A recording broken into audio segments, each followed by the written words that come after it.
আসসালামু আলাইকুম।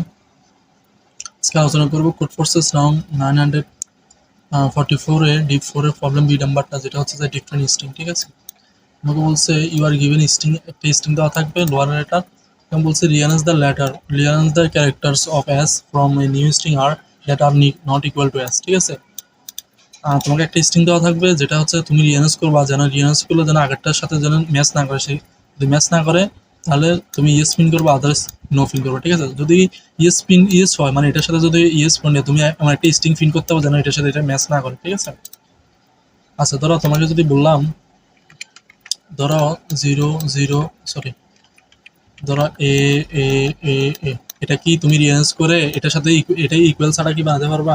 মানে যে এটা যেভাবে রিয়ারেঞ্জ করো এটা কিন্তু এটার সাথেই ইকুয়াল হয়ে যাবে। ঠিক আছে, তাহলে যখনই সবগুলো ক্যারেক্টার সেম হবে তখন তুমি নো ফিল করে নিবা। ঠিক আছে, এখন যদি যখন দুইটা ক্যারেক্টার থাকবে, ঠিক আছে, তখন তোমার ইয়েস প্রিন্ট করতে হবে। এখন ইয়েস প্রিন্ট করলে তুমি কিভাবে প্রিন্ট করবে? যেমন একটা কিন্তু প্রিন্ট করতে হবে।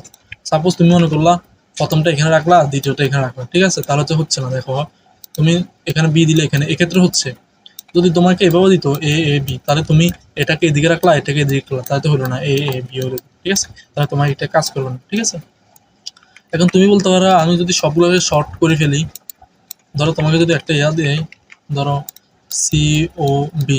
ঠিক আছে, এটা যদি সহজ সলিউশন হচ্ছে, ধরো তুমি এটাকে যদি শর্ট করো বি ও সি, শর্ট করে যদি প্রিন্ট করো তাহলে মিলতে পারে। কিন্তু এটা তো কিন্তু সবসময় কাজ করবে না। কখন কাজ করবে? ধরো এ এ এ একটা বি দিল, এক্ষেত্রে কাজ করবে।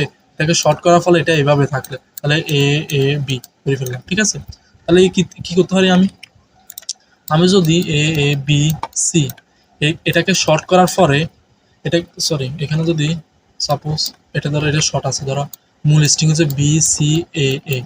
ঠিক আছে, মূল স্ট্রিং পরে শর্ট করার পরে যদি এটার সাথে এটা যদি ম্যাচ না করে তাহলে যদি আমি এটা ফিন করি, শর্টেরটা ফিন করে দিতে পারে। যদি ম্যাচ করে ফেলে তাহলে আমি এটাকে রিভার্স করে ফিন করবো। ঠিক আছে, সি বি এ এ করে ফেলবো। তাহলে এটাকে আমি বি এ বি এ দিলাম আমার। ঠিক আছে, বিএসসি দিলাম, এটাকে সি দিলাম, তাহলে আমি এটাকে রিভার্স করে ফেলবো। মানে আমার মূল কথা হচ্ছে আমাকে যে স্ট্রিংটা দেওয়া থাকবে এটাকে আমি শুরুতে শর্ট করে ফেলবো। শর্ট করে করার পর যদি এটাতে যদি না মিলে তাহলে তো আমার ভাগ্য ভালো, আমি সরাসরি এটা প্রিন্ট করে ফেলবো। ঠিক আছে, এটা ইএস এর ক্ষেত্রে যদি মিলে যায়, ধরো সাপোজ এই কেসটা যদি এরকম হয়ে যায়, তাহলে আমি এটাকে শর্ট করার পর এটা হয়েছে তাহলে মিলে যায়, তাহলে তো এইভাবে প্রিন্টগুলো হবে না।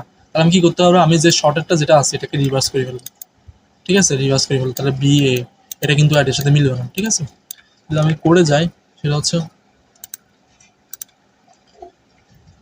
হচ্ছে আমি কি করলাম, একটা স্ট্রিং নিলাম, আর এবং এগুলো দরকার নেই। আমি একটা স্ট্রিং নিলাম, এটাকে কি করলাম, স্ট্রিংটা আর এর মধ্যে রাখলাম, তারপর রিভার্স করলাম। ঠিক আছে, রিভার্স করার পরে রিভার্সটা আমি কম্পেয়ারের মধ্যে রাখলাম। ঠিক আছে, সরি এটাকে শর্টেড করলাম, শর্টেড করার ফলে কম্পেয়ারের মধ্যে একটা স্ট্রিং আছে এটা আর এর মধ্যে রাখলাম। ঠিক আছে, এখন ওই কম্পেয়ার এটাই রিভার্স করে ফেললাম। ঠিক আছে, মানে একটা শর্টেড রাখলাম আর একটা রিভার্স করে ফেললাম। এখন একটা নিলাম, কি বলে, একটা সেট নিলাম। সেট ওই কাউন্ট যদি সবগুলো সেটের মধ্যে যদি ওয়ান হয়, সেট কিন্তু ডিস্টিং ভ্যালু করে নেয়। ঠিক আছে, সেট ধরো এ এ বি বি, এখানে কয়টা ডিস্টিং ভ্যালু আছে? দুইটা, তাহলে সেট তোমাকে সেটের সাইজ হবে 2। যদি সবগুলো সেটে যদি এ এ হয় তাহলে সেটের সাইজ 1 দিবে। যখন এইভাবে সবগুলো ইনসার্ট করার ফলে সেটের সাইজ যদি 1 হয় তাহলে আমি নো ফিট করবো, কারণ এটা জীবনও পসিবল না রিয়ান্স করে আগেরটার সাথে যেন এই নট ইকুয়াল করা যায়। যখন সেটের সাইজ যেন 2 এবং মানে 2 থেকে বেশি হবে তাহলে ইয়েস পিন করবো। এখন রিভার্সটা যদি মূল লিস্টিং এর সমান হয়, ঠিক আছে, তাহলে তো আমার ভাগ্য খারাপ। রিভার্সটা কি শর্টেরটা আর কি, তাহলে ভাগ্য খারাপ, এটা পিন করা যাবে না। তাহলে আরেকটা অপশন আছে, যেটা হচ্ছে যেটাকে রিভার্স করে ফেলছি সেটা রিভার্স করে ফেললাম, রিভার্সটা হয়ে গেলাম। আইদার তুমি এটা আনসার হবে, না এদের যে কোনো একটা হবে। ঠিক আছে, এ হচ্ছে সলিউশন। ঠিক আছে, আসসালামু আলাইকুম।